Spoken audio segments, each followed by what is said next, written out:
Hello and welcome student आज की video हमारी फिर से रहेगी साइंस पर। ये तीसरा पार्ट रहेगा। पहले दो पार्ट में एक लेसन कंप्लीट किया था, केमिकल रिएक्शन एंड इक्वेशन, और इस लेसन में हम पढ़ने जा रहे हैं एसिड्स के बारे में, बेसिस के बारे में और साल्ट के बारे में। और ये लेसन भी आपके लिए बहुत ही ज़्यादा इंपॉर्टेंट होने वाला है JKSSB exam point of view के हिसाब से। इस लेसन में से भी बहुत सारे क्वेश्चन पूछे गए हैं, ठीक है, प्रीवियस एग्ज़ाम में भी। और जो आपका अपकमिंग एग्ज़ाम है ना NT, उसके लिए भी ये बहुत ज़्यादा इंपॉर्टेंट होने वाला है। तो वीडियो को पूरा देखने के लिए एंड तक बने रहिएगा। और ये लेसन ना 10th वाले स्टूडेंट्स के लिए भी इंपॉर्टेंट रहेगा। अगर कोई 10th में पढ़ रहा है उसको भी शेयर कर सकते हो। और अगर चैनल पे नए हैं तो सब्सक्राइब करना ना भूलिएगा। चलो स्टार्ट करते हैं आज का इंपॉर्टेंट लेसन का नाम है एसिड बेस एंड साल्ट। तो कह रहा है हमारे पास डिफरेंट तरह के केमिकल एलिमेंट्स होते हैं जो प्रेजेंट होते हैं हमारे पास इर्द गिर्द, ठीक है, बहुत सारे। ठीक है, वो एलिमेंट कंबाइन होकर लार्ज नंबर ऑफ कंपाउंड बनाते हैं, ठीक है, अपनी केमिकल प्रॉपर्टीज़ के मुताबिक। और वो एलिमेंट्स हैं क्या हमारे पास, क्या होते हैं वो? Acid, basis and salt. ठीक है, अब बात ये आती है कि हमें कैसे पता चलता है कि कौन एसिड है, कौन बेसिस है और कौन साल्ट है। तो इसके लिए हमारे पास एक छोटा सा क्लू है याद रखने के लिए कि हमारे पास बहुत सारे केमिकल सब्सटेंसेस होते हैं जो हमें बताते हैं कौन एसिड है या कौन बेस है। ठीक है, कह रहा है how we come to know that whether a substance is acid और बेस। ठीक है, तो आंसर में कह रहा है कि well we use some chemical substance which tell us whether a substance we have taken is an acid और base by changing this physical chemical property like a smell, colour etcetera. हमारे पास बहुत सारे केमिकल सब्सटेंस है जो हमें बताते हैं कि सब्सटेंस एसिड है या बेस है। जब उनकी प्रॉपर्टीज़ चेंज होती हैं या उनकी प्रॉपर्टीज़ को हम चेंज करवाते हैं, उससे पता चलता है कि वो एसिड है या फिर बेस है। ठीक है, कैसे पता चलता है? उनकी स्मेल से, कलर से, इवन कि उनके टेस्ट से। क्लियर है? और एक और बात आती है इंपॉर्टेंट जो हमें बताता है कि कौन एसिड है या बेस है, डैट इज इंडिकेटर। बड़ा ही इंपॉर्टेंट टॉपिक है। इंडिकेटर को याद रखना है तो आप गिरगिट को याद रखेंगे। जैसे गिरगिट अपना रंग बदलता है ना, ठीक है, लोकेशंस के हिसाब से, शिकार और शिकारी से बचने के लिए गिरगिट अपना रंग बदलता है, वैसे ही इंडिकेटर्स भी अपना रंग बदलते हैं। इंडिकेटर्स भी अपना रंग बदलते हैं। कैसे बदलेंगे?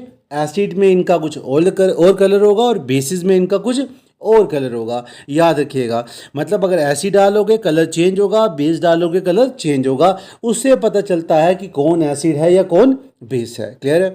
N indicator is a chemical substance which tell us whether the chemical we one और we are taking is an acid और base by changing its colour. यही बोला था मैंने कि ये अपने कलर को चेंज करके हमें ये बताते हैं कि जो सब्सटेंस आपने चूज़ किया है वो एसिड है या फिर बेस है। कलर से पता चलेगा, कलर की प्रेजेंस से पता चलेगा। इसी हिसाब से दुनिया में हम हर चीज़ को पढ़ते हैं तो हमारे पास दो तरह की चीज़ें होती हैं, एक नेचुरल, दूसरा हो गया मैन मेड और आर्टिफिशियल। इसी तरह से इंडिकेटर भी दो तरह के होंगे, या दो से ज़्यादा मान लो, तीन मान लो आप, ठीक है, फिलहाल के लिए। ठीक है, मेन तो दो मानोगे डिवाइड करने के हिसाब से। एक जो होंगे वो होंगे नेचुरल, दूसरे होंगे आर्टिफिशियल। ये नीचे जो ओल्फैक्टरी दिया है इसका थोड़ा अलग रहता है, उसको मैं बताऊंगा। फिलहाल के लिए हम डिस्कस करेंगे पहले नेचुरल इंडिकेटर क्या होता है। नेचुरल इंडिकेटर नाम से ही पता चल रहा है कि ये नेचर के द्वारा दिए गए होंगे, इसमें इंसान का लेना देना कुछ नहीं है। वो जो नेचर से मिले होंगे उन्हें नेचुरल इंडिकेटर कहेंगे, जैसे litmus paper, red cabbage, turmeric, onion, vanilla etcetera. ये सारे के सारे आपके पास नेचुरल इंडिकेटर हैं। और ये नेचुरल हैं और ये भी एसिड और बेस की प्रेजेंस में अपने कलर को चेंज करेंगे। हम बात करते हैं तीन की यहाँ पर। सबसे पहले, in acid turn blue litmus to red. अगर आप ब्लू लिटमस पेपर लोगे तो एसिड डालोगे ब्लू लिटमस पेपर के ऊपर, उसका कलर क्या बन जाएगा स्टूडेंट? रेड बन जाएगा। मीन अगर आप ब्लू लिटमस पेपर लेंगे, एसिड डालेंगे, कलर क्या हो जाएगा? रेड। तो इंडिकेटर हुआ। रेड कैबिज जो है, कह रहा है वो रिमेन रेड रहेगी इन एसिड। ठीक है, रेड कैबिज का कलर रेड ही रहेगा अगर वो एसिड है। ठीक है, और रिमेन उसके बाद हल्दी। हल्दी एसिड डालने पे येलो ही रहती है, ठीक है। हल्दी जो है वो एसिड डालने पे क्या रहेगी, येलो ही रहेगी। उसके बाद एक और बात, एंड बेस, अगर बेस डालोगे लिटमस पेपर पे तो रेड लिटमस पेपर होगा तो कलर चेंज होके उसका कलर ब्लू हो जाएगा। फिर से रिकॉल कर रहा हूँ, फिर से एक ही बार देख लीजिए, समझ नहीं आई तो वापस से देखिए। कह रहे एसिड ब्लू को रेड करता है और बेस रेड लिटमस पेपर को ब्लू कलर में चेंज करता है, ठीक है। रेड कैबिज की बात करूं तो रेड कैबिज रेड ही रहेगी एसिड के केस में, और ग्रीन हो जाएगी जब बेसिक डालोगे सोल्यूशन उसमें। उसके बाद आएगा हल्दी की बारी, टर्मरिक की बारी। कह रहा है ये येलो रहती है इन एसिड और रेड ब्राउन कलर हो जाती है जब इसके अंदर क्या डालते हो, बेस। क्लियर है। चलो चलते हैं अपने नेक्स्ट टॉपिक पे, डेट इज ऑल्फैक्टरी इंडिकेटर, ठीक है। ऑल्फैक्टरी इंडिकेटर स्टूडेंट क्या होगा, ऑल्फैक्टरी इंडिकेटर आपको सबसे पहले ऑल्फैक्शन का पता होना चाहिए। अगर आपने ब्रेन के बारे में पढ़ा है ना, तो ब्रेन में एक सेंस ऑफ ऑल्फैक्शन ऑर्गन रहता है, पार्ट रहता है जो स्मेल की जांच करता है। किसकी जांच करता है, स्मेल। मैंने इसी तरह से याद रखा, मुझे ऑल्फैक्टरी ऑर्गन का पता है जो ब्रेन का एक पार्ट है छोटा सा, ठीक है, जिसका मेन काम है स्मेल की जांच करना। स्मेल कौन सी है, किसकी है, प्लीसेंट है, अनप्लीसेंट है, कैसी है, वो सब कुछ जांच करने का काम करता है। और उसी से मुझे याद रहता है ऑल्फैक्टरी। ऑल्फैक्टरी क्या हुआ, स्मेल, ठीक है। और इंडिकेटर क्या होता है, चेंज होना, मतलब जिसकी स्मेल चेंज हो, याद रहेगा आप, ठीक है। ऐसे याद रखोगे तो कभी भी भूलेगा नहीं। ऑल्फैक्टरी इंडिकेटर वो इंडिकेटर होते हैं जिनकी स्मेल चेंज हो जाती है एसिड या बेस की प्रेजेंस में। एसिड या बेस की प्रेजेंस में जिनकी स्मेल में चेंज आए, जिनकी स्मेल चेंज हो जाए, स्मेल का चेंज हो जाना हो जाए, उसे क्या बोलोगे, ऑल्फैक्टरी इंडिकेटर। एग्जाम्पल में ऑनियन एंड वेनिला आपके पास आ जाते हैं। चलो पढ़ते हैं क्या क्या ये बताते हैं एसिड और बेस की प्रेजेंस में। बात करते हैं सबसे पहले ऑनियन की।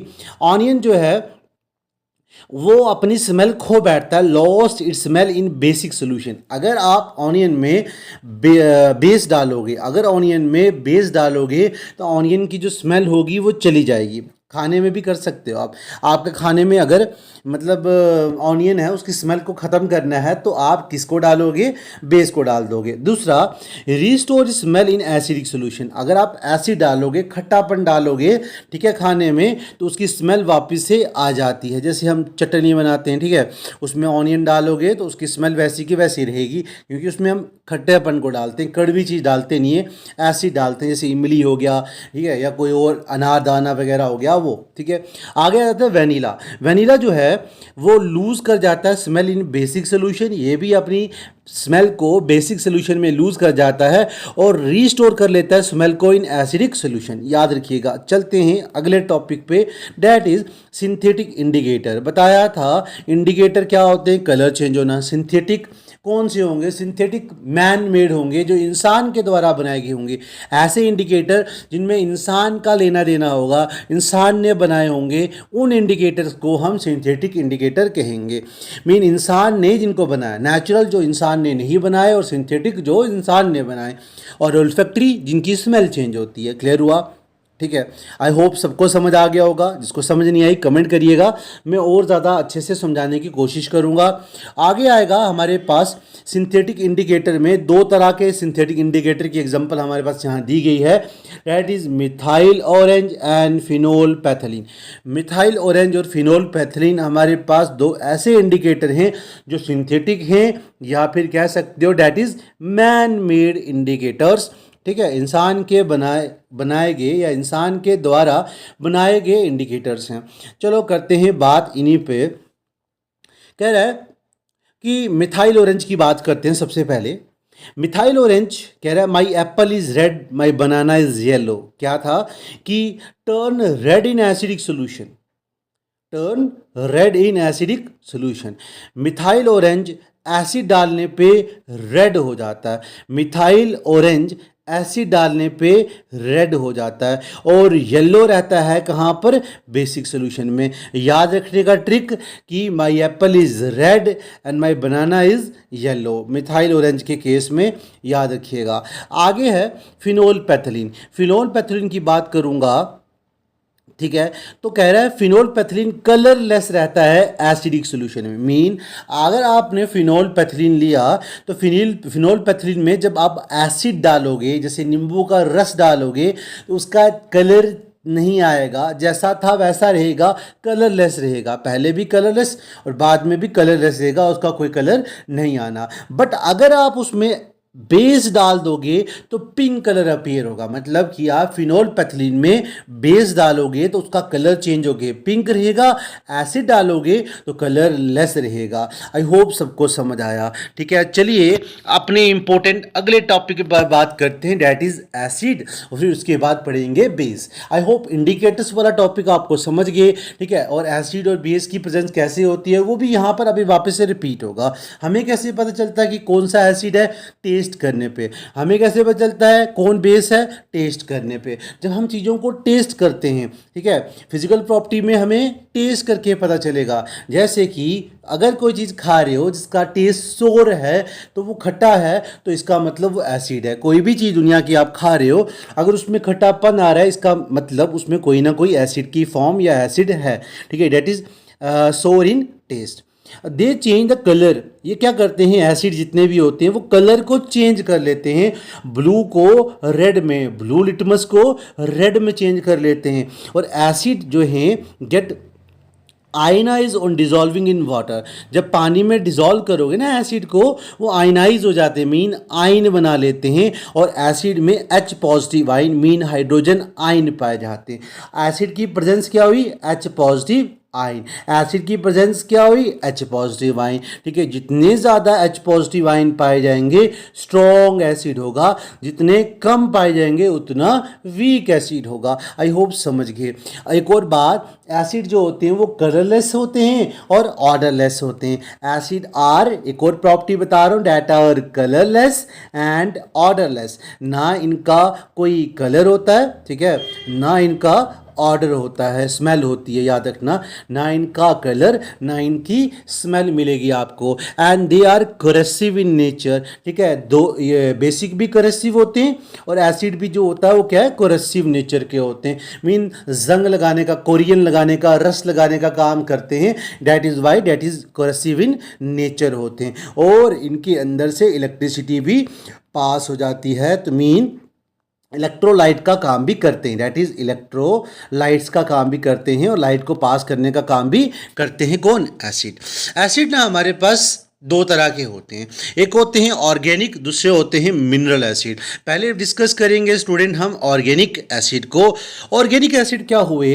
Acid present in plant and animal, मतलब वो एसिड जो आपको प्लांट और एनिमल से मिले, मतलब प्लांट की बॉडी से मिलने वाले एसिड या फिर एनिमल की बॉडी से मिलने वाले एसिड, उनको आप क्या बोलते हो? Organic acid.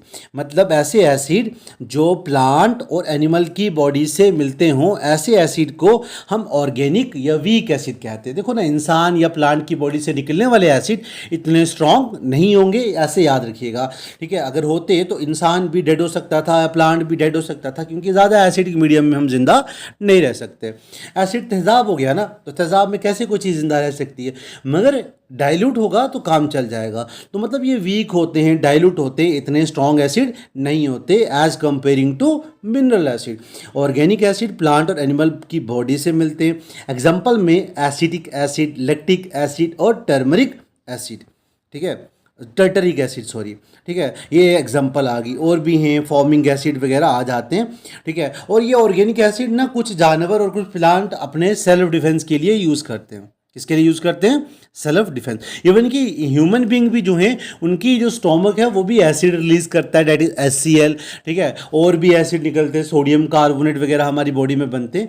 ठीक है, बट ज़्यादा कौन सा बनता है? HCl। हमारा स्टोमक की वॉल पे ग्लैंड पाया जाता है, डेट इज गास्ट्रिक ग्लैंड, जो इसको बनाने का काम करता है। ठीक है, चलो बात करते हैं आगे। कह रहे थे weak acid is not harmful to eat और drink.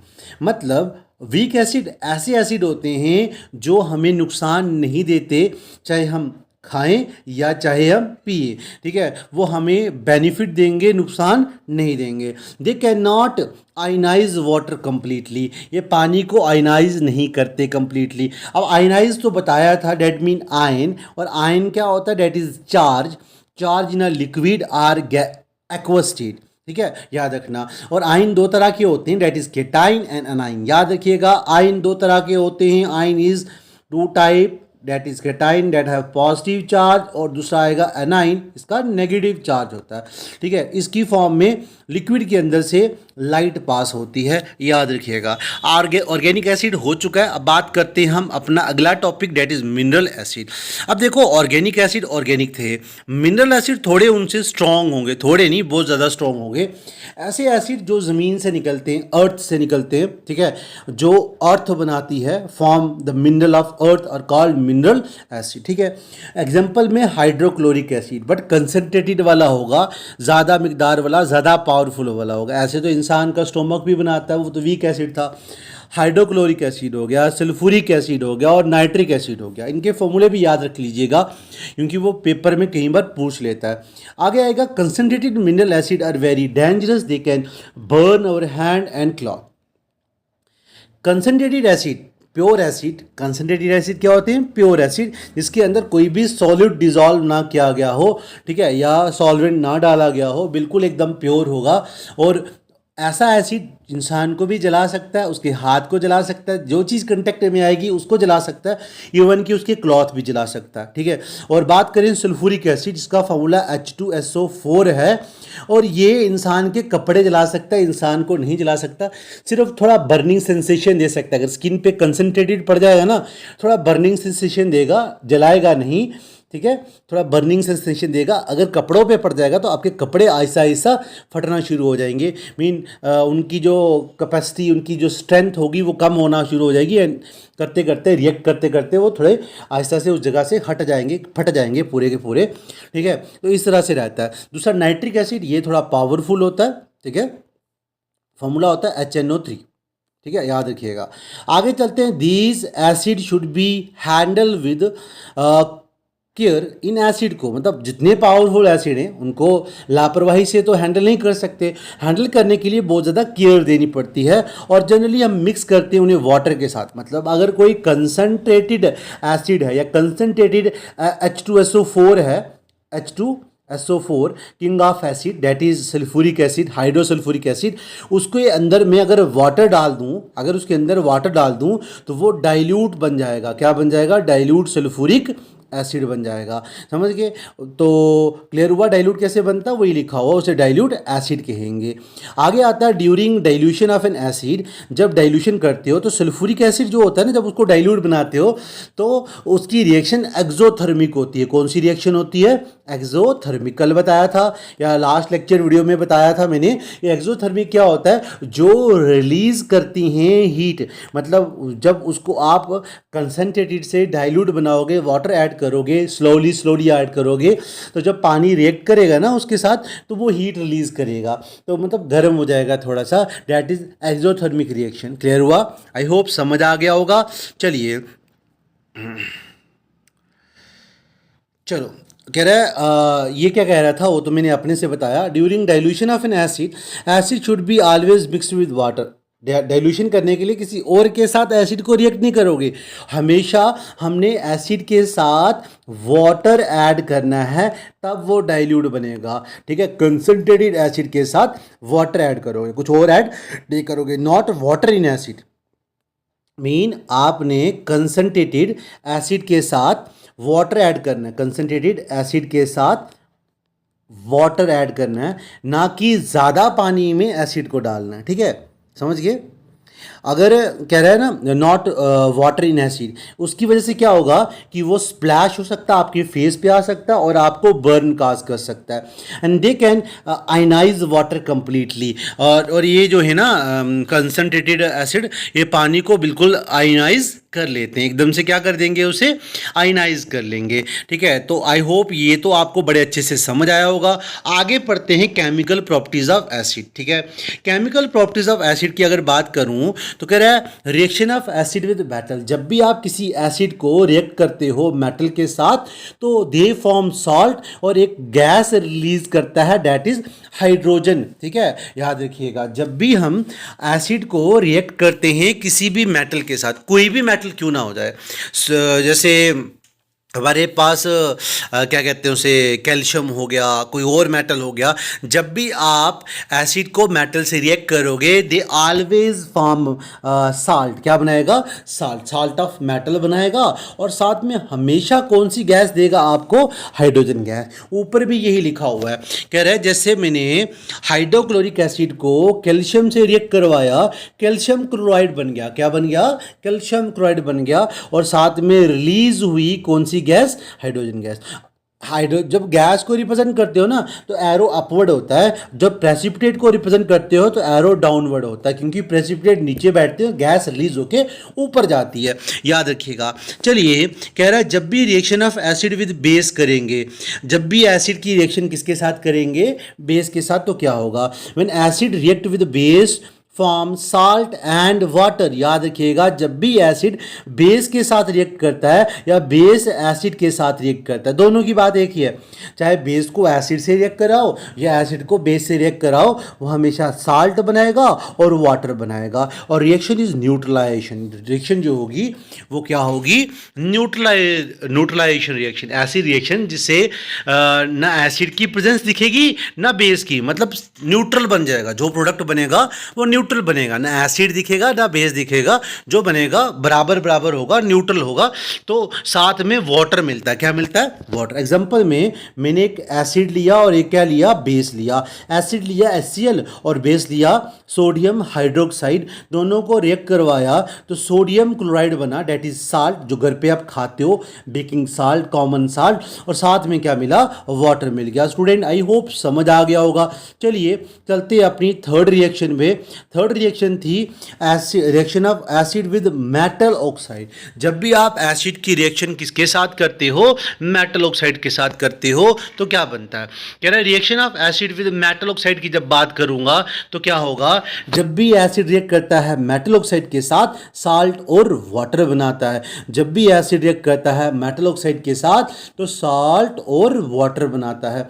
Acid react with metal oxide to form salt and water, similar to an acid base reaction. किसकी तरह? जैसे एसिड को बेस से रिएक्ट करवाया था ना, acid base reaction, neutral product बना था, साल्ट बना था, वैसे ही बनेगा। ठीक है, एग्जांपल देख लीजिए। मैंने एसिड को सोडियम ऑक्साइड के साथ करवाया, मेटल ऑक्साइड के साथ करवाया, HCl को, हाइड्रोक्लोरिक एसिड को सोडियम ऑक्साइड के साथ करवाया तो सोडियम क्लोराइड बना, साल्ट बना और साथ में क्या बना? वाटर बन गया। ये रिएक्शन भी न्यूट्रल रिएक्शन होगी। आगे हम पढ़ते हैं reaction of acid with metal carbonate. जब भी आप रिएक्शन करते हो ना कि रिएक्शन करते हो एसिड की किसके साथ? शाबाश, एसिड की रिएक्शन करेंगे मेटल कार्बोनेट के साथ तो, या मेटल हाइड्रोजन कार्बोनेट के साथ, तो क्या क्या बनता है? क्या क्या बनता है? शाबाश, बनेगा salt, water, carbon dioxide gas. क्या क्या? Salt, water, carbon dioxide gas. जब भी एसिड रिएक्ट करेगा मेटल कार्बोनेट या फिर मेटल हाइड्रोजन कार्बोनेट के साथ, salt, water, carbon dioxide gas बनेगी। एग्जांपल के तौर पे हमने हाइड्रोक्लोरिक एसिड को सोडियम कार्बोनेट से रिएक्ट करवाया, साल्ट, वाटर, कार्बन डाइऑक्साइड बना। HCl को, हाइड्रोक्लोरिक एसिड को सोडियम हाइड्रोजन कार्बोनेट से रिएक्ट करवाया, साल्ट, वाटर, कार्बन डाइऑक्साइड बन गया। साल्ट, वाटर, कार्बन डाइऑक्साइड बन गया।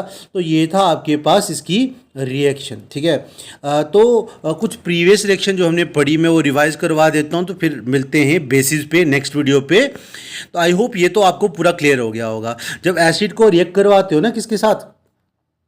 मेटल के साथ, तो क्या बना था? बोलो बोलो, क्या बना था हमारे पास?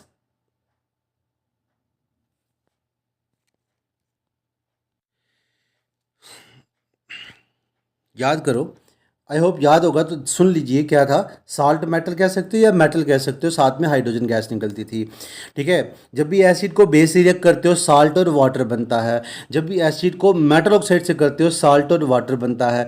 जब भी एसिड को मेटल कार्बोनेट से करते हो तो साल्ट, वाटर, कार्बन डाइऑक्साइड बनता है। जब भी एसिड को मेटल हाइड्रोजन कार्बोनेट से करते हो साल्ट, वाटर, कार्बन डाइऑक्साइड बनती है। ये इतना सा करोगे ना तो इतना ऊपर वाली सारी केमिकल प्रॉपर्टी याद हो जाएंगी शॉर्ट में। ये ट्रिक आ गया आपके लिए याद रखने के लिए। आज की वीडियो में इतना ही। तो आपका जो काम है वो करिए, मैं अपना काम अच्छे से करता रहूँगा, इसी तरह से वीडियो लाता रहूँगा। जैसे जैसे आप सब्सक्राइब करते रहेंगे, शेयर करते रहेंगे और वीडियोस को लाइक करते रहेंगे तो मैं और ज़्यादा अच्छा कंटेंट बनाने की कोशिश करता रहूँगा आपके लिए। Thank you for watching this video. मिलता हूँ नेक्स्ट वीडियो पे। हेलो एंड वेलकम स्टूडेंट, आज की वीडियो फिर से साइंस पे है। तो अगर आप चैनल पे नए हैं तो प्रीवियस इससे पहले मेरी 3 वीडियोस पढ़ चुकी हैं। 2 video chemical reaction and equation और एक video acid base and salt पे, इसका सेकंड पार्ट है। तो वो पहले देख लीजिए, फिर ये देखिए तो आपको ज़्यादा अच्छे से क्लियर होगा। अगर चैनल पे नए, सब्सक्राइब करना मत भूलिएगा, शेयर करिए, लाइक करिए, कमेंट करिए जितना हो सके, ताकि मैं और ज़्यादा कंटेंट आपके लिए अच्छे से बना के लाऊं। आई होप पहली वीडियोस भी आपके काम आई होंगी, बहुत ज़्यादा अच्छे से आपको टॉपिक समझ आए होंगे। अगर कोई डाउट है जिन्होंने पहले वीडियोस देखी है उनको, तो कमेंट करिएगा, मैं वो डाउट्स आपके नेक्स्ट वीडियो में या इस वीडियो में जो भी डाउट रहेंगे वो नेक्स्ट वीडियो में क्लियर करने की कोशिश करूँगा। तो ज़्यादा देर न करते हुए आज का जो इम्पोर्टेंट टॉपिक था वो शुरू करने वाले हैं, दैट इज़ बेसिस। और बेसिस होते क्या हैं, ठीक है। एक आया एसिड, एसिड का अपोजिट बेस आ गया। जब दोनों मिलते हैं तो क्या बनाते हैं, साल्ट। याद रखिएगा, एसिड और बेस दोनों एक दूसरे के अपोजिट हैं, ठीक है। जैसे एसिड में H पॉजिटिव आयन पाए जाते थे और बेस में OH नेगेटिव आयन पाए जाएंगे। OH negative ion that is hydroxide ion पाए जाएंगे। जितने ज़्यादा OH नेगेटिव आयन होंगे उतना स्ट्रॉन्ग बेस होगा और जितने कम होंगे उतना वीक होगा। बेसिस आर केमिकल सब्सटेंस है। बेसिस जितने भी हैं हमारे पास वो क्या हैं, केमिकल सब्सटेंस जो बिटर टेस्ट में होते हैं। दुनिया में कोई भी चीज़ आप खा रहे हो, अगर वो बिटर टेस्ट में है, कड़वी है, खाने में कड़वा टेस्ट आ रहा है आपको, ठीक है, कड़वा लग रहा है आपको, तो इसका मतलब आप बेस खा रहे हो। जैसे करेला हो गया, ठीक है, एग्जाम्पल में एलोवेरा हो गया, ठीक है। कह रहा है bases produce hydroxide ion. Bases हमेशा क्या प्रोड्यूस करते हैं, hydroxide ion that is OH negative ion when dissolve in water, जब पानी में डिजॉल्व करोगे। आगे कह रहा है base can neutralise acid. By the way, आपने कुछ खाया तो आपके स्टोमक ने क्या रिलीज किया, एसिड। आपको एसिडिटी हो जाती है, याद है ना, एसिडिटी हो जाती है, एसिड रिलीज करेगा, एसिडिटी हो जाएगी। तब आप उस एसिड के असर को कम करने के लिए आप खाओगे बेस, और वो बेस आपके एसिड को न्यूट्रलाइज करेगा, जिसको एंटासाइड कहते हैं। क्या बोलते हैं, एंटासाइड। याद रखिएगा, बड़ी बार JKSSB और बहुत सारे एग्जाम जो है ना, बड़े बड़े लेवल पे एग्जाम्स आते हैं, उनमें इसके बारे में पूछा गया है, ठीक है। याद रखना, एंटासाइड कहते हैं जो बेस आप खाते हो एसिडिटी होने पे। क्लियर है। अच्छा, फिर बात आएगी बेसिस फील सोपी टू टच। जब आप बेसिस को टच करोगे ना तो बेस जो होंगे वो सोपी होंगे। एग्जांपल में एलोवेरा ले लो। एलोवेरा जेल आप सीधा सीधा जब निकालते हो एलोवेरा प्लांट से तो वो कितना सोपी होता है टच करने पे, ठीक है। उसके बाद the base which is soluble in water is called alkali. ऐसे बेस जो पानी में सोल्यूबल हो, डिज़ोल्व हो जाए, ऐसे बेस जो पानी में डिज़ोल्व हो जाए, ऐसे बेस जो पानी में डिज़ोल्व हो जाए, उन्हें क्या कहते हो, अल्कली कहते हो। क्या बोलते हो उन्हें, अल्कली कहते हो। Bases which completely ionise in water.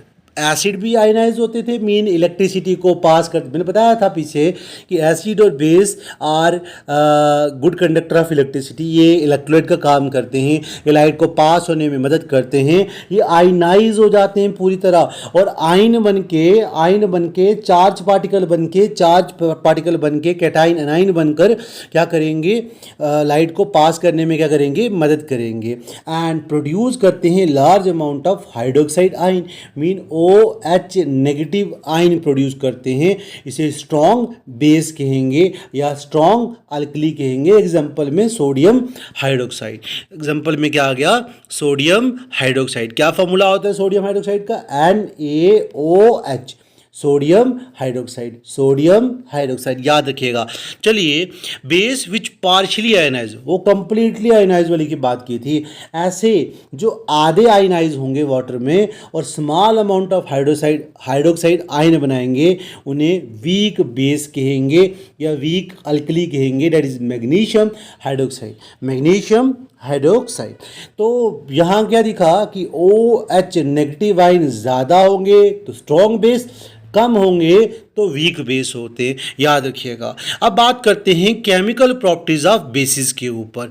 हम सब ने पढ़ा है एसिड की केमिकल प्रॉपर्टीज। अब किसकी केमिकल प्रॉपर्टीज स्टूडेंट पढ़ेंगे हम? बेसिस की। तो सबसे पहले हम reaction of base with metal पढ़ेंगे। सेम है, कोई फर्क नहीं है। मैं पीछे वाली भी रिकॉल कराऊंगा, ये भी कराऊंगा साथ में। हमने पढ़ा था कि when acid react with metal form metal salt या साल्ट मेटल, और साथ में हाइड्रोजन गैस निकलती है। कौन सी गैस निकलती है? Hydrogen gas. तो दूर क्यों जाते हो? सामने लिखा है जब बेस रिएक्ट करेंगे मेटल के साथ तो साल्ट ऑफ मेटल और साथ में हाइड्रोजन गैस रिलीज होगी। सेम रिएक्शन है कि नहीं? बस एसिड की जगह बेस और बेस की जगह एसिड लिखना है, कोई बड़ी बात नहीं है। बहुत ही सिंपल सी एग्जांपल थी आपके पास। आगे है नेक्स्ट टॉपिक आपका reaction of acid with base. आपने पीछे एसिड वाले केस में पढ़ा था कि when acid react with base give us salt plus water, give us salt plus water. याद आया? ठीक है, फिर रिकॉल कर रहा हूं। जब भी आपके एसिड रिएक्ट करते हैं बेस के साथ तो साल्ट बनाते हैं, साथ में बाई प्रोडक्ट में फ्री में आपको वाटर मिल जाता है। सिमिलरली व्हेन बेस रिएक्ट करेंगे एसिड के साथ, जब बेस एसिड के साथ रिएक्ट करेंगे तो वो भी साल्ट प्लस वाटर बनाते हैं। तो वही तो लिखा है आपके पास। एंड उधर भी पढ़ा था that type of reaction is known as neutralisation reaction. Mean ना आपको एसिड की प्रेजेंस दिखेगी ना बेस की प्रेजेंस दिखेगी, मतलब ना एसिड ज़्यादा होगा ना बेस, दोनों बराबर अमाउंट में होंगे। That is neutral. ठीक है, याद रखना। And process is neutralisation. और एग्जांपल में मैंने सोडियम हाइड्रोक्साइड को रिएक्ट करवाया HCl के साथ, हाइड्रोक्लोरिक एसिड के साथ। It give us sodium chloride, जो घर पे नमक खाते हो वो, और साथ में आपको वाटर मिल जाएगा। कोई डाउट? चलिए, reaction of base with non metal oxide. हम रिएक्शन करेंगे बेस की किसके साथ? नॉन मेटल ऑक्साइड के साथ। बेस जब भी रिएक्ट करते हैं नॉन मेटल मेटल ऑक्साइड के साथ तो क्या बनाते हैं? Salt and water. Non metal oxide लिखेंगे, यहाँ गलती हुई है, याद रखिएगा, नॉन मेटल ऑक्साइड लिखेंगे। बेस जब भी रिएक्ट करते हैं नॉन मेटल ऑक्साइड के साथ तब भी वो साल्ट और वाटर बनाते हैं। Base is when react with non metal oxide it form salt and water. I hope clear हो गया। सेम रिएक्शन है एसिड बेस रिएक्शन की तरह, पीछे भी हमने किया था एसिड वाले में। सेम प्रॉपर्टीज हैं, बहुत कम आपको फर्क दिखेगा इनमें। अच्छा, कोई डाउट है इसमें तो आप बता सकते हो। अगला टॉपिक था what happen to an acid और a base in a water solution. क्या होगा एसिडिक या बेस का जब वाटर सॉल्यूशन में डालोगे तो क्या क्या होता है? मीन आपने एसिड के अंदर क्या डालना है? वाटर, या बेस के अंदर क्या डालना है? वाटर। तो क्या होगा? तो हम कहते हैं पढ़ते हैं आगे क्या लिखा है कि व्हेन एन एसिड और base is dissolve in water, जब भी एसिड और बेस को पानी के अंदर डिजॉल्व कराओगे, मतलब यहाँ पर पानी के अंदर एसिड को डाल रहे हैं, डिजॉल्व कराओगे, they get dissociate into ion. ये पहले भी पढ़ा है यार, मुझे याद आ रहा है कि हमने पहले भी आपको इसको पढ़ाया है कि जब भी एसिड और बेस, कोई भी चीज़ दोनों में से पानी के अंदर, पानी के कंटेनर के अंदर आपने एसिड को डाल दिया, पानी के कंटेनर के अंदर आपने किसको डाल दिया? एसिड को डाल दिया या बेस को डाला, तो वो उसके आयंस बनेंगे और आयन दोनों अलग अलग हो जाएंगे, केटाइन और अनायन टूट जाएंगे आयंस वगैरह में। ठीक है, और इलेक्ट्रिसिटी पास करने में क्या करेंगे? मदद करेंगे। एग्जांपल में जब मैंने एसिड को पानी में डिजोल्व करवाया, हाइड्रोजन गैस अलग होगी, क्लोरीन क्या हो गया? अलग, H अलग, और Cl क्या हो गया? अलग। इसे डिसोशिएटिव ऑफ एसिड कहेंगे, एसिड आयन कहेंगे। एसिड के टूट कर क्या बन गए? आयन बन गए। सिमिलरली वाटर भी टूट जाएगा जी, वाटर भी टूट जाएगा, हाइड्रोजन अलग और हाइड्रोक्साइड आयन क्या हो जाएंगे? अलग। वाटर भी टूट जाता है, H अलग, और OH क्या हो जाएगा? OH नेगेटिव क्या हो जाएगा? अलग हो जाएगा। याद रखिएगा, चाहे ऊपर वाली रिएक्शन है चाहे नीचे, H अलग हो जाएगा और OH नेगेटिव आयन क्या हो जाएगा? अलग। ठीक है, इलेक्ट्रोलिसिस हो जाएगी किसकी? वाटर की। बात कर रहे हैं सोडियम हाइड्रोक्साइड की। जब हम सोडियम हाइड्रोक्साइड को रिएक्ट करवाते हैं वाटर के साथ तो सोडियम टूटकर अलग और OH नेगेटिव आइन क्या हो जाएंगे, अलग, मीन डिसोशिएट हो जाएंगे। क्लियर है। लेफ्ट वाला ऑलवेज पॉजिटिव और राइट वाला ऑलवेज क्या होगा, नेगेटिव। याद रखिएगा, ट्रिक है याद रखने का, जो एसिड में या बेस में जो भी, जैसे सोडियम और हाइड्रोक्साइड था, ये वाला पॉजिटिव ये वाला नेगेटिव, लेफ्ट वाला पॉजिटिव राइट वाला नेगेटिव। ट्रिक है, याद रखिएगा, याद रखने का तरीका है। आगे एक इंपॉर्टेंट टॉपिक आपके सामने और लाया हूं, that is pH scale. What is pH scale, इसके ऊपर बात करनी है। पीएच होता क्या है, पावर ऑफ एच, एच मतलब hydrogen, power of hydrogen ion. क्या बोलोगे, power of hydrogen ion. PH जो था ये पावर ऑफ हाइड्रोजन आइन है, उसके ऊपर हमने क्या बनाया, एक स्केल बनाया जो हमें एसिड और बेस की प्रेजेंस बताता है। पीएच बताता है एसिड और बेस की प्रेजेंस, या कौन सा एसिड कितना स्ट्रॉन्ग है या कितना वीक है, कौन सा बेस कितना स्ट्रॉन्ग है या कितना वीक है, वो बताता है हमें पीएच स्केल। एसिड कौन सा है, बेस कौन सा है, स्ट्रॉन्ग कौन सा होगा और वीक कौन सा होगा। आई होप क्लियर हो गया होगा। हम बात करते हैं पीएच स्केल की, और पीएच स्केल सामने जैसे आपको दिख रहा है, टोटल आपके पास 1 से कितने होंगे, 14 नंबर्स होंगे। याद रखिएगा 1 से कितने हैं, 14 नंबर्स हैं। और 1 से जो 14 नंबर हैं स्टूडेंट, ये आपको सारे के सारे एसिड भी बताते हैं और बेस भी। सामने देखो तो आपके पास एसिड जो है वो कहाँ से कहाँ है स्टूडेंट, एसिड आपके पास है वो 0 से लेकर 6 तक, 0 से लेकर 6 तक एसिड होंगे, और 8 से लेकर 14 तक क्या होंगे, बेस होंगे। और 7 जो होता है ना बीच वाला नंबर, वो न्यूट्रल होता है, ना वो एसिड ना वो बेस, ना वो एसिड ना वो बेस। याद रखिएगा, मतलब अगर मैं बात करूं तो एसिड के नंबर जो होंगे वो होंगे 0 to 6, मतलब 0 1 2 3 4 5 6 जो हैं यहाँ तक आपके एसिड होंगे, 7 न्यूट्रल होगा। अगर किसी का पीएच 7 है इसका मतलब वो न्यूट्रल है, अगर किसी का पीएच 5 है तो वो एसिड है। और 8 9 10 11 12 13 14 किसी का भी पीएच है तो वो बेस होगा। एक और बात, ठीक है, अब एसिड राइट टू लेफ्ट में इंक्रीज होते हैं, और जो बेस हैं वो लेफ्ट टू राइट में इंक्रीज होते हैं। मीन 6 जो होगा वो वीक होगा, उससे 6 जो है वो वीक होगा, उससे स्ट्रॉन्ग 5 होगा, उससे स्ट्रॉन्ग 4 होगा, उससे स्ट्रॉन्ग जिसका पीएच कितना होगा 3, उससे स्ट्रॉन्ग जिसका पीएच कितना होगा 2 होगा, उससे स्ट्रॉन्ग जिसका पीएच कितना होगा 1। ठीक है, इस तरह से हम पता लगा सकते हैं कौन सा एसिड स्ट्रॉन्ग है और कौन सा वीक एसिड है। समझ गए। सिमिलरली बात करें 7 की, तो 7 जिसका पूरा पीएच 7 या 7 के आसपास 7.0 समथिंग है, तो उसको आप न्यूट्रल ही मान के चलो ना। ठीक है, वो न्यूट्रल होगा। और अगर 7 से वैल्यू ज़्यादा होगी तो वो बेस बन जाते हैं। ठीक है, उनको अल्कलाइन कहेंगे। क्या बोलेंगे, अल्कलाइन या बेस कहेंगे। उनके अंदर OH नेगेटिव आइन पाए जाएंगे। क्या पाए जाएंगे, OH नेगेटिव आइन। अब बात करते हैं कौन सा बेस स्ट्रॉन्ग है और कौन सा वीक है। अगर किसी का pH 8 है तो वो वीक होगा। वो क्या होगा, वीक होगा। किससे वीक होगा, आगे वाले से। मतलब 8 जो है वो वीक बेस होगा, किससे, 9 वाले से। 9 जो होगा वो वीक होगा किससे, 10 वाले से। 11 जो है वीक होगा किससे, 10 वाले से। और 12 जो है, सॉरी स्ट्रॉन्ग होगा, गलत बोल रहा हूँ मैं, गलत बोल दिया यहाँ पर, उल्टा बोल दिया मैंने। ठीक है, मतलब 8 वीक है और 9 क्या है, 9 क्या है, स्ट्रॉन्ग। ठीक है, स्ट्रॉन्ग होगा। उसके बाद 10 जो है वो उससे ज़्यादा स्ट्रॉन्ग होगा, 11 जो है वो उससे ज़्यादा स्ट्रॉन्ग, 12 उससे स्ट्रॉन्ग, 13 उससे स्ट्रॉन्ग और 14 उससे ज़्यादा स्ट्रॉन्ग बेस होगा। ठीक है, मतलब जैसे जैसे आप 8 से 9 जाओगे तो आपको स्ट्रॉन्गनेस मिलती जाएगी। 8 कम होगा, 9 वाला उससे ज़्यादा, 9 से 10 वाला उससे ज़्यादा स्ट्रॉन्ग बेस होगा, और 10 से 11 वाला उससे ज़्यादा स्ट्रॉन्ग बेस होगा। इस तरह से लेफ्ट टू राइट जाते जाओगे, जैसे जैसे पीएच बढ़ता जाएगा तो ये स्ट्रॉन्ग होते जाएंगे। मगर एसिड में डिक्रीजिंग ऑर्डर में होता है और बेस में इंक्रीजिंग ऑर्डर में होता है, ऐसे याद रखिएगा। ठीक है, pH scale is a scale for measuring H positive ion concentration in a solution called pH scale has been developed in 1919। ये pH scale जो है कब डिस्कवर हुआ, कब बना, 1919 में बना। ठीक है, और ये मेजर करता है H पॉजिटिव आयन की कंसंट्रेशन सॉल्यूशन के अंदर। कह रहा है, आगे कह रहा है कि on the pH scale we can measure the pH from 0 to 14 तक करते हो। 0 जो है वो वेरी एसिडिक होगा, मतलब स्ट्रॉन्ग एसिड होगा, और 14 जो होगा वो वेरी बेसिक होगा, मतलब स्ट्रॉन्ग बेस होगा।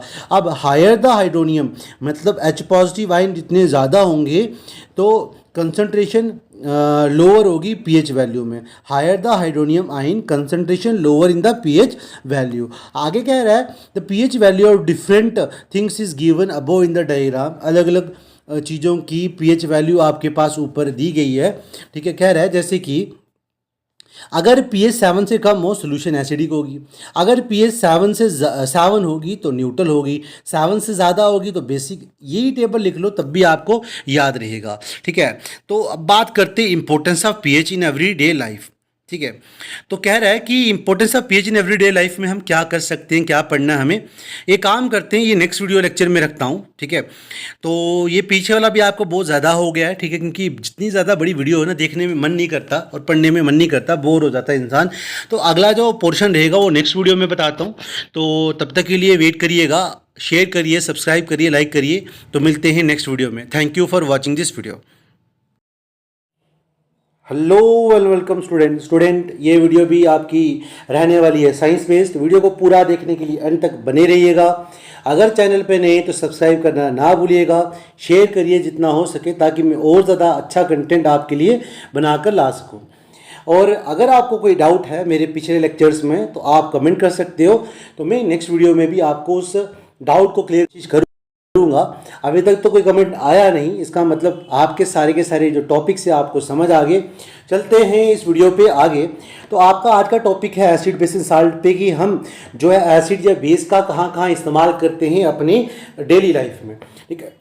उसके लिए हमें पढ़ना क्या था, importance of pH in everyday life. सबसे पहले importance of pH in existing of a living being की अगर बात करूं, everybody work with the pH range 7 to 7.8। याद रखिएगा 7 ना बेसिकली न्यूट्रल होता है। तो हर एक बॉडी जो है ना वो काम करती है एसिड या बेस की प्रेजेंस में, ठीक है। 7 to 7.8, 7 to 7.8 इतना अगर पीएच है इसमें वो काम कर सकती है आराम से, उसे कोई प्रॉब्लम नहीं होगी। When pH of rain water is less than 5.6, अगर पीएच जो है बारिश के पानी की जो ऊपर से प्रेसिपिटेशन गिरती है, अगर उसकी 5.6 से कम पीएच होगी तो वो एसिडिक रेन होगी। क्योंकि हमने पढ़ा था लास्ट वीडियो लेक्चर्स में, ठीक है, उसमें मैंने बताया भी था कि 1 से लेके 7 तक आपका एसिड होता है, 7 न्यूट्रल होता है, ठीक है। आप ये कह सकते हो 0 से लेके 7 तक जो है इन दोनों के बीच में जो रहते हैं वो एसिड रहते हैं। और अगर इसकी पीएच 7 से कम होगी तो वो एसिडिक होगी। तो डैट मीन वो जो रेन काज होगी उसे एसिडिक रेन कहते हैं, जिसके बहुत सारे नुकसान हैं, ठीक है। तो वो भी आपने कहीं ना कहीं कभी ना कभी पढ़े होंगे, अगर नहीं पता तो वो भी कमेंट करिएगा, मैं आपको क्लियर कर दूंगा। आगे पीएच इन सॉइल की बात करते हैं।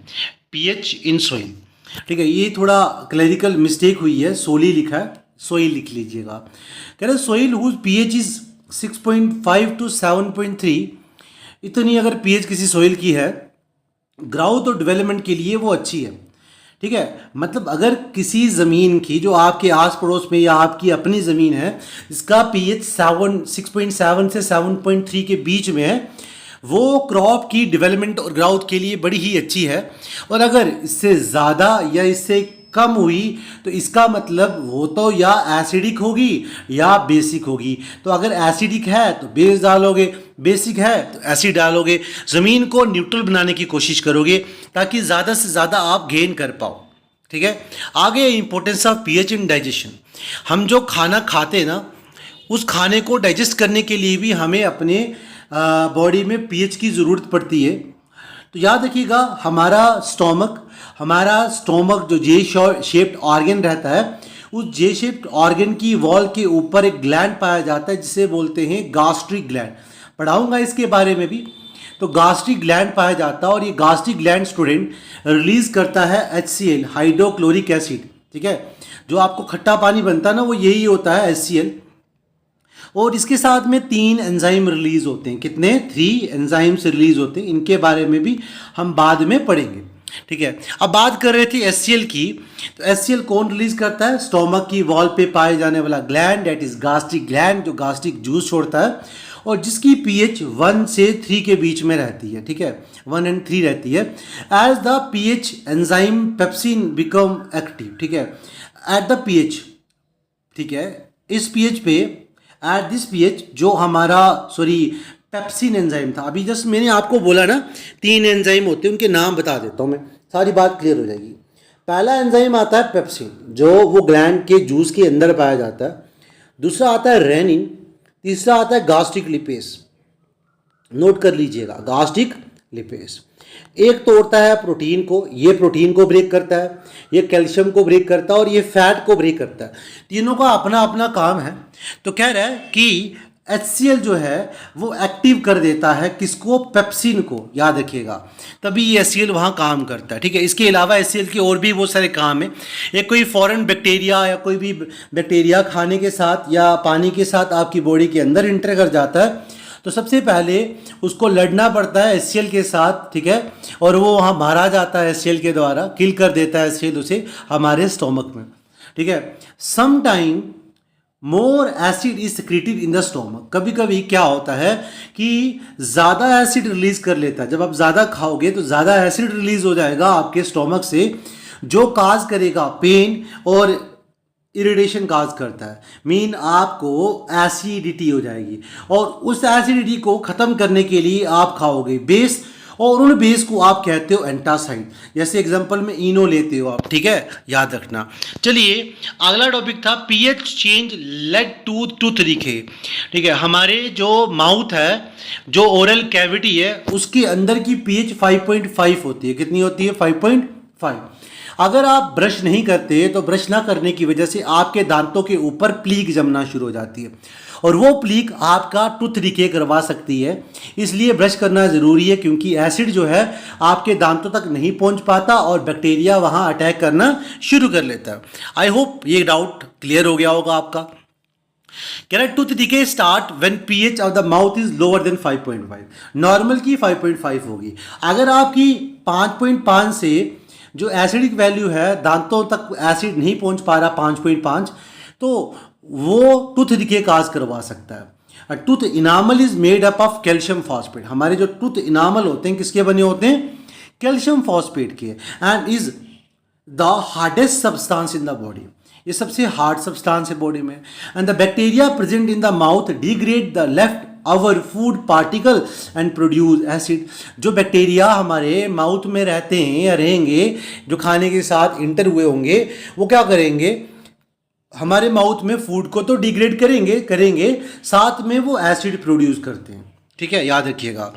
To protect both tooth decay and toothpaste which are basic in nature. इस एसिड के असर को कम करने के लिए, ठीक है, हम जो पेस्ट करते हैं, टूथपेस्ट करते हैं, ठीक है, उसमें बेस पाया जाता है। कौन सी सोल्यूशन होती है? थोड़ी बेसिक। एक ये वाला जो एसिड रिलीज हुआ अभी मैंने पढ़ा, ठीक है, ये जो एसिड रिलीज हुआ ना, जो हमारे माउथ के अंदर बैक्टीरिया जो थे उन्होंने रिलीज किया, एक उसको उससे छुड़वाती है आपको। दूसरा जो प्लीग है उसे रिमूव करने का काम करती है ताकि आपके दांत वगैरह गिरे ना। और ये बेस आपके माउथ की एसिड को न्यूट्रलाइज करने का काम भी करता है। ठीक है, आई होप आपको ये क्लियर हो गया। इसलिए ब्रश करना ज़रूरी है। ठीक, आगे चलते हैं, बात करते हैं किसकी? साल्ट्स की।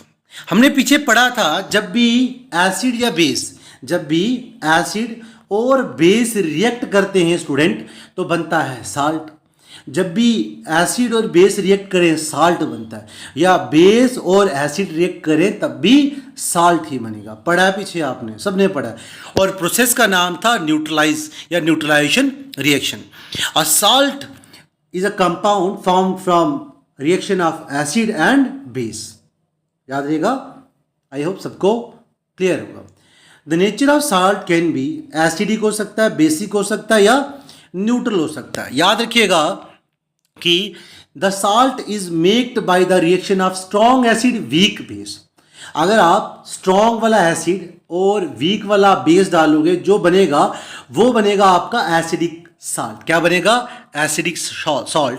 अगर बेसिक की बात करें तो अगर आप क्या करो, साल्ट के लिए या साल्ट बनाने के लिए स्ट्रॉन्ग बेस ले लो और वीक एसिड ले लो, और तब जो रिएक्शन करके साल्ट बनाओगे वो बेसिक साल्ट होगा। बेसिक साल्ट होगा, एग्जांपल में सोडियम कार्बोनेट हो गया। फिर बात कर रहा है न्यूट्रल। न्यूट्रल में क्या होगा, strong base strong acid, strong base strong acid, weak base weak acid, जो भी बनेगा वो न्यूट्रल बनेगा। ठीक है, दोनों की क्वांटिटी बराबर होगी, पीएच दोनों की बराबर बराबर होगी। पीएच बराबर है तो जो बनाएंगे वो क्या बनाएंगे, न्यूट्रल प्रोडक्ट बनाएंगे, न्यूट्रल साल्ट बनाएंगे। शॉर्ट में भी मैंने यहीं पर यही दिया है, ठीक है, याद रखिएगा। जैसे कि strong salt weak base acidic salt, weak acid strong base basic salt, strong acid strong base neutral salt. ये शॉर्ट में नोट्स बना सकते हो आप ऐसे ही, ठीक है। चलते हैं common salt. Common salt student क्या होता है, वो साल्ट जो रोजमर्रा की जिंदगी में आप घर पे खाने के लिए यूज करते हो ना, उस साल्ट को आप अपना कॉमन साल्ट कह सकते हैं। और इसका फॉर्मूला होता है NaCl। क्या होता है फॉर्मूला, NaCl। सोडियम क्लोराइड कहते हैं इसको, सोडियम क्लोराइड, सोडियम क्लोराइड, ठीक है, याद रखिएगा। सोडियम क्लोराइड फॉर्म कब होता है, जब आप सोडियम हाइड्रोक्साइड को HCl से रिएक्ट करवाते हो। जब भी आप सोडियम हाइड्रोक्साइड को रिएक्ट करवाओगे HCl के साथ, और तब बनता है आपका साल्ट, एक बनेगा साल्ट और साथ में क्या बनता है, वाटर। कोई डाउट इसमें स्टूडेंट? वही रिएक्शन नीचे लिखी है, सोडियम हाइड्रोक्साइड को HCl एसिड के साथ रिएक्ट करवाया, बेस को एसिड से रिएक्ट करवाया, साल्ट बना और साथ में बाई प्रोडक्ट में वाटर मिल गया आपको। चलिए चलते हैं यूजेस ऑफ साल्ट। इसका इस्तेमाल कौन कौन सी जगह पे और कैसे कैसे किया जाता है। सबसे पहले यूज करते हो कुकिंग फूड के लिए, प्रिजर्वेटिव्स इन पिकल, पिकल को प्रिजर्व करने के लिए, लंबे टाइम तक के लिए बचाए रखने के लिए नमक डाला जाता है बीच में। खाना टेस्ट बनाने के लिए, ठीक है, अच्छा नमक चाहिए उसमें, ठीक है। उसके बाद use to melt ice which collect on road and in cold areas वगैरह, उसे रॉक साल्ट कहते हैं। ये भी लिख लीजिएगा नोटबुक पे, रॉक साल्ट कहते हैं। रॉक साल्ट ऐसा साल्ट है जो बर्फ को पिघलाने के लिए सड़कों में यूज किया जाता है ज़्यादातर, ठीक है, कनाडा और बाकी जगहों पे जहाँ पे बर्फ वगैरह रोड पे जम जाती है। आगे आता है सोप बनाने के लिए भी सॉल्ट का यूज किया जाता है, और use in chemical industry also, इसका इस्तेमाल हम केमिकल इंडस्ट्रीज वगैरह में भी करते हैं। आई होप ये तो क्लियर हो गया। अगला टॉपिक था आपका sodium hydroxide. Student sodium hydroxide कैसे बनेगा, क्या इसके यूजेस हैं, सब कुछ पढ़ेंगे। कह रहा है व्हेन इलेक्ट्रिसिटी पास करोगे through an aqueous solution of sodium chloride, से ब्राइन कहते हैं, it decompose to form sodium hydroxide. जब भी आप इलेक्ट्रिसिटी को पास करोगे, इलेक्ट्रोलिसिस करोगे, ठीक है, एक एक्वा सोल्यूशन से, उसमें क्या डाला होगा, सोडियम क्लोराइड, वो डिकम्पोज होगा, टूटेगा, सोडियम क्लोराइड जो है वो टूटेगा और रिएक्ट करेगा वाटर के साथ। मैं बताता हूँ, इसको इलेक्ट्रोलिसिस ही कहते हैं, आपने पढ़ा भी है। मान लो कि सोडियम क्लोराइड था, इसकी आयन बनेंगे, सोडियम अलग हो जाएगा और क्लोराइड अलग हो जाएगा, वाटर भी टूटेगा, वाटर भी टूट कर दो चीज़ें बन जाएंगी आपके पास, एक बनेगा हाइड्रोजन गैस और साथ में मेरे पास क्या बन जाएगा स्टूडेंट, बन जाएगा मेरे पास हाइड्रोजन गैस के साथ साथ में एक हाइड्रोक्साइड। क्या बनेगा, सॉरी, हाइड्रोजन गैस और हाइड्रो ऑक्साइड। ये गलत हो गया है, ठीक है, एक हाइड्रोक्साइड और साथ में क्या मिल जाएगा मुझे, ऑक्सीजन, या खाली हाइड्रोजन कह लो, ठीक है, वैसे हाइड्रोजन ही मिलने वाला है, ठीक है। वाटर टूटता है, ठीक है, OH बनता है और साथ में क्या मिलेगा, H। ये था सही, सॉरी पहले गलत लिख दिया था मैंने। अब NaCl टूटेगा, ठीक है, टूटेगा, NaCl टूटेगा तो Na अलग हो जाएगा और Cl अलग हो जाएगा। अब ध्यान से सुनना, अब ये ऊपर वाला Na नीचे वाला Cl दोनों मिले तो क्या बन गया, सोडियम क्लोराइड बन गया, सोडियम क्लोराइड। और बाकी वाले बाई प्रोडक्ट में क्लोरीन और साथ में सॉरी सोडियम हाइड्रोक्साइड, क्या क्या बनेगा सोडियम हाइड्रोक्साइड में, दो चीज़ें मिलेंगी, एक बनेगा सोडियम, दूसरा मिलेगा OH, मिलके बन जाएगा सोडियम हाइड्रोक्साइड। समझ गए, क्लोरीन अलग हो गया और हाइड्रोजन ऐसे ही इकट्ठे अलग हो जाएंगे, तो ये ओवरऑल रिएक्शन हो जाएगी किसकी, इसकी। इसको क्लोर अल्कली प्रोसेस भी कहते हैं। अच्छा, उसके बाद different uses of this product. इसके यूजेस की बात करें, H2 जो है, ये जो इनमें बाई प्रोडक्ट बने ना हाइड्रोजन गैस, इसको आप फ्यूल के तौर पे यूज करते हो रॉकेट में। कहाँ यूज करते हो, शाबाश, रॉकेट में फ्यूल के तौर पे यूज करते हैं। And making of ammonium, ammonia बनाएंगे, फर्टिलाइजर के तौर पे खेतों पे यूज किया जाता है। क्लोरीन, क्लोरीन का वाटर ट्रीटमेंट के लिए यूज करते हैं। कैसे स्टूडेंट? वाटर ट्रीटमेंट में ये किल करता है बैक्टीरिया को। किसको किल करता है? बैक्टीरिया वगैरह। जो आप पीएचई का पानी पीते हो, कभी उसमें बदबू आ रही होती है, वो बदबू वही क्लोरीन या ब्लीचिंग पाउडर डाला होता है उसकी आती है, जो बैक्टीरिया को मारने का काम करता है। इसका इस्तेमाल पेस्टिसाइड को मारने के लिए करते हो, और स्विमिंग पूल को क्लीन करने के लिए भी क्लोरीन किया जाता है। क्लोरीन डाला जाता है उसके अंदर, या ब्लीचिंग पाउडर डाला जाता है उसके अंदर के बैक्टीरिया मारने के लिए। अब आ जाएगा सोडियम हाइड्रोक्साइड का यूज कहाँ करते हैं। स्टूडेंट, सोडियम हाइड्रोक्साइड जो है ये यूज होता है सोप बनाने में, डिटर्जेंट बनाने में, डीग्रीसिंग, किसी पे ग्रीस लगा है उसको उतारने के लिए भी इसका इस्तेमाल कर सकते हो, और पेपर मेकिंग के लिए भी इसका इस्तेमाल किया जाता है। अगला इंपॉर्टेंट टॉपिक है आपका ब्लीचिंग पाउडर। क्या है bleaching powder? Student, bleaching powder क्या होता है? कह रहा है bleaching powder is produced by the action of chlorine on a dry slaked lime. आप जब एक्शन करोगे क्लोरीन का, क्लोरीन को रिएक्ट कराओगे, ड्राई स्लेट लाइम को क्लोरीन से रिएक्ट करवाया, ड्राई स्लेट लाइम को क्लोरीन से रिएक्ट करवाया, बना कैल्शियम ऑक्सीक्लोराइड। क्या बोला मैंने स्टूडेंट? कैल्शियम ऑक्सी और क्लोराइड, इसका पूरे फॉर्मूले का नाम है, याद रखिएगा। Bleaching powder is also known as calcium oxychloride, लिख लीजिएगा नोटबुक पे। और बना क्या? ब्लीचिंग पाउडर बना। जब भी आप कैल्शियम हाइड्रोक्साइड को, जिसे स्लेट लाइम कहते हो, क्लोरीन से रिएक्ट कराओगे, कैल्शियम ऑक्सीक्लोराइड और साथ में वाटर बनेगा, और इसी कैल्शियम ऑक्सीक्लोराइड को हम ब्लीचिंग पाउडर भी कहते हैं। कह रहा है यूजेस की, फॉर ब्लीचिंग कॉटन, कॉटन को ब्लीच करने के लिए, अच्छा, लाइनिंग करने के लिए, किसमें? टेक्सटाइल इंडस्ट्रीज में। ऑक्सीडाइजिंग एजेंट के तौर पे इसका इस्तेमाल किया जाता है। और जस्ट मैंने अभी बताया कि इसका इस्तेमाल डिसइंफेक्टेंट बनाने के लिए करते हैं, या डिसइंफेक्टेंट के तौर पे करते हैं। पानी में, वाटर में डाल दिया जाता है, और वाटर में जो इस सावन के महीने में जो बैक्टीरियाज वगैरह ज़्यादा हो जाते हैं उनको मारने का काम किया जाता है उसमें। और हमारे यहाँ के लोग कुछ इसका इस्तेमाल मछली पकड़ने के लिए भी करते हैं। दरियाओं वगैरह में पानी को रोक कर एक जगह पे ब्लीचिंग पाउडर डालते हैं, उससे मछलियाँ मर जाती हैं और ऊपर सामने आ जाती हैं।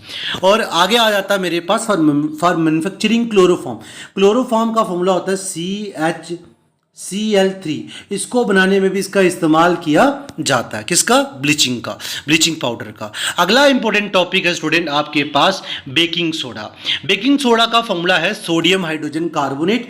सोडियम हाइड्रोजन कार्बोनेट, ये भी आ सकता है कि सोडियम हाइड्रोजन कार्बोनेट को क्या कहते हैं, पेपर में ये भी पूछा जा सकता है। सोडियम हाइड्रोजन कार्बोनेट किसका नाम है? बेकिंग सोडा का। Sodium hydrogen carbonate, sodium hydrogen carbonate, याद कर लीजिएगा, रट लीजिएगा, फॉर्मूले आते हैं कंपीटिटिव एग्जाम में। इवन कि ये वाला फॉर्मूला आपको अगर देखोगे पुराना पेपर, ओल्ड पेपर किसका, जो VLW का, तो उसमें ही पूछा गया था। ठीक है, यकीन नहीं तो देख सकते हो आप। ठीक है, कह रहे हैं तो soda is commonly use in kitchen. Soda का, बेकिंग सोडा का इस्तेमाल करते कहाँ हैं स्टूडेंट आप? किचन में। क्या बनाने के लिए? Crispy things. जिस चीज़ को भी थोड़ा क्रिस्पी बनाना है उसमें मीठा सोडा डाला जाता है। हम हमारे देसी लैंग्वेज में मीठा सोडा कहते हैं। चीज़ों को जल्दी गलने के लिए इसका इस्तेमाल किया जाता है। ठीक है, और ज़्यादा खाया जाए अगर ये, तो इससे लूज मोशंस वगैरह भी हो जाते हैं। और फास्ट कुकिंग, कोई चीज़ जल्दी बनानी हो, पकानी हो, इसका इस्तेमाल किया जाता है मीठे सोडे का। ठीक है, इसको माइल्ड बेस भी कहते हैं। क्या बोलते हैं? Mild base. और सोडियम हाइड्रोजन कार्बोनेट भी कहते हैं। बनता कैसे है? जब सोडियम क्लोराइड को वाटर से, कार्बन डाइऑक्साइड से और अमोनिया से, क्या बोला मैंने? सोडियम क्लोराइड को वाटर से, कार्बन डाइऑक्साइड से, अमोनिया से रिएक्ट करवाओगे तो क्या बनेगा मेरे पास? Ammonium chloride. क्या बनेगा? अमोनियम क्लोराइड बन जाएगा। और साथ में सोडियम हाइड्रोजन कार्बोनेट जो आपको चाहिए था उसको निकालना, अलग करना और यूज करने का हमारा काम है। चलिए हम इसकी यूजेस को पढ़ते हैं। इसका यूज करते हो एंटासाइड। ठीक है, use as an antacid in medicine. ठीक है, एसिडिटी को रिमूव करने के लिए। ठीक है, और फिर मेकिंग ब्रेड, ब्रेड बनाने के लिए स्पोंगी, ठीक है, उसे बनाने के लिए, और केक को फ्लफी बनाने के लिए मीठे सोडे का इस्तेमाल किया जाता है, बेकिंग सोडा का इस्तेमाल किया जाता है। Use in a soda acid fire extinguisher में भी इसका, आग बुझाने वाले यंत्र में भी इसका इस्तेमाल किया जाता है। वॉशिंग सोडा, ठीक है, वॉशिंग सोडा आपके सामने, अगला टॉपिक हमारा यही है। तो स्टूडेंट, वॉशिंग सोडा का फॉर्मूला है सोडियम कार्बोनेट डेकाहाइड्रेट। क्या पढ़ा मैंने? फिर से रिकॉल कीजिए, सारे के सारे याद हो जाएगा आपको। Na2CO3 10H2O। Na2 क्या होता है? Na2 होता है सोडियम, CO3 क्या होता है? कार्बोनेट, और 10 वाटर है, 10 को डेका कहते हैं, और 10 हो गया वाटर, ठीक है, याद रखना, सोडियम कार्बोनेट डेकाहाइड्रेट पूरा इसका नाम रहेगा। और कहते हैं कि recrystallisation of sodium carbonate give washing soda. जब आप रिक्रिस्टलाइजेशन करते हो ना सोडियम कार्बोनेट का, वो आपको क्या देगा, वॉशिंग सोडा। इसका दूसरा नाम सोडियम कार्बोनेट डेकाहाइड्रेट भी है। बनता कैसे है स्टूडेंट, बहुत सारे मेथड रहेंगे जिनमें से एक मेथड आपके पास सामने दिया है, ठीक है, सिंपल मेथड। जैसे आप क्या बनाओगे, सोडियम क्लोराइड को वाटर से किया, कार्बन डाइऑक्साइड अमोनिया से किया, सोडियम अमोनियम क्लोराइड बना और सोडियम हाइड्रोजन कार्बोनेट बन गया स्टूडेंट, जो आप अभी अभी पीछे पढ़ के आए हो, ठीक है। अब इसको हमने हीट दी, क्या दी, इसको हीट दी, तो हाइड्रोजन अलग हो गया, सोडियम कार्बोनेट बना, वाटर और कार्बन डाइऑक्साइड बाई प्रोडक्ट पे आपको मिल गए। तो इस तरह की रिएक्शन को हमने पीछे भी पढ़ा था, डेट इज डिकम्पोजिशन रिएक्शन हुई। अब इस डिकम्पोजिशन में जो भी हमारे पास सोडियम कार्बोनेट बना था उसे डेकाहाइड्रेट से कर दिया, तो डेकाहाइड्रेट से रिएक्ट करने के बाद हमारा सोडियम कार्बोनेट डेकाहाइड्रेट बन गया। आई होप ये आपको समझ आ गया होगा। इसके यूजेस की बात करूं मैं स्टूडेंट, तो इसके जो यूजेस हैं आपके सामने, पहला इसका यूज करते हैं in a glass, soap and paper industries में इसका इस्तेमाल किया जाता है, सोडियम कार्बोनेट डेकाहाइड्रेट का, ठीक है। इसकी मदद से मैन्युफैक्चर करते हो बोराक्स को, क्या बनाते हो, बोराक्स, और use as a cleaning agent के तौर पे इस्तेमाल करते हो, साफ करने वाले यंत्र के तौर पे इसका इस्तेमाल किया जाता है इन अ डोमेस्टिक पर्पस में। And to remove the hardness of water, पानी की हार्डनेस को रिमूव करने के लिए, हार्ड वाटर को सॉफ्ट बनाने के लिए, आप ये कह सकते हो हार्ड वाटर को सॉफ्ट बनाने के लिए इसका इस्तेमाल किया जाता है, ठीक। आगे है POP, that is also known as plaster of Paris. POP also known as plaster of Paris. Plaster of Paris को पीओपी भी करवाते हैं ना आप घर पे, पीओपी उसे ही कहा जाता है प्लास्टर ऑफ पेरिस। इसका एक और इस्तेमाल भी है, जो आपकी हड्डी वगैरह टूट जाती है, जो प्लास्टर करवाया जाता है ना, वो यही होता है पीओपी। जब पानी के साथ इसको रिएक्ट करवाते हो ये हार्ड हो जाता है, हार्ड मास बन जाएगा, तो वही काम चलता है यहाँ पर, ठीक है। कह रहा है प्लास्टर ऑफ पेरिस होता क्या है, ये कैल्शियम सल्फेट हेमीहाइड्रेट है। कैल्शियम सल्फेट हेमी मतलब आधा और हाइड्रेट मतलब वाटर, कैल्शियम सल्फेट हेमीहाइड्रेट आपका इसका फॉर्मूला, इसका नाम भी यही हो सकता है, पीओपी का फॉर्मूला। बनता कैसे है student, POP is prepared by heating gypsum. किसको हीट करना है, जिप्सम को हीट करना है। कितना देना है टेम्परेचर, 100 डिग्री सेल्सियस। मान लो कि आपके पास ना जिप्सम था और जिप्सम को आपने 100 डिग्री सेल्सियस टेम्परेचर दिया। जिप्सम का फॉर्मूला CaSO4 टू वाटर, और इसको हमने रिएक्ट करवाया, हीट दी और इसकी डिकम्पोजिशन हुई। इसकी क्या हुई, डिकम्पोजिशन, और दो प्रोडक्ट बन गए। डिकम्पोजिशन रिएक्शन होगी, दो प्रोडक्ट बन गए। क्या बना, एक बना प्लास्टर ऑफ पेरिस और हाफ वाटर बन गया। प्लास्टर ऑफ पेरिस का फॉर्मूला क्या बताया था, कैल्शियम सल्फेट हेमीहाइड्रेट और साथ में हाफ वाटर, हेमी वाटर बन जाएगा आपके पास। इसका यूज़ कहाँ कहाँ किया जाता है स्टूडेंट, सबसे पहले हम हॉस्पिटल में यूज़ करते हैं सेटिंग करने के लिए फ्रैक्चर्ड बोन को राइट पोजीशन पे। पहले तो उसे राइट पोजीशन पे सेट किया जाता है, उसके बाद वो हिले ना तो उसके ऊपर एक प्लास्टर करवाया जाता है, डॉक्टर के थ्रू किया जाता है, ठीक है। उसमें भी जो चीज़ यूज़ होती है वो पीओपी होती है। उसके बाद पीओपी यूज़ करते हैं making decorative items. Decorative item जैसे स्टैचूज वगैरह, मान लो जो घर पे आप स्टैचूज वगैरह बनाते हैं ना, कुछ लगाते हैं, ठीक है, गॉडेस वगैरह के, वो भी इसी के होते हैं। उसके बाद इसका इस्तेमाल करते हैं क्या, फायर प्रूफिंग मटेरियल में भी इस्तेमाल करते हैं। और एक और बात, जो घर पे पीओपी करवाते हो वो स्मूथ बनाता है आपकी दीवारों को, स्मूथनिंग के लिए इसका इस्तेमाल किया जाता है। फिर for ceiling air tight gap जो होते हैं उनको सील करने के लिए पीओपी का इस्तेमाल किया जाता है। आई होप ये तो आपका क्लियर हो गया होगा, ठीक है, कोई डाउट इसमें, ठीक है स्टूडेंट। इसमें तो इतना ही था। तो अब हमारे पास नया लेसन मिल रहा है, कौन सा, मेटल एंड नॉन मेटल, तो वो मैं नेक्स्ट वीडियो में कराऊंगा। इस वीडियो में इतना ही हो जाएगा, ज़्यादा बड़ी वीडियो देखने में भी बोरिंग लगती है। आई होप ये सारे का सारा लेसन, ये सारे के सारे टॉपिक आपके बहुत ज़्यादा काम आने वाले, बहुत ज़्यादा इंपॉर्टेंट टॉपिक थे। कोई डाउट है कमेंट करिए, मैं क्लियर करने की कोशिश करूँगा। मगर आप अपनी ड्यूटी मत भूलिएगा, शेयर करिए, सब्सक्राइब करिए, लाइक करिए, ताकि मैं और ज़्यादा अच्छा कंटेंट आपके लिए इसी तरह से बना के लाता रहूँ। Thank you for watching this video.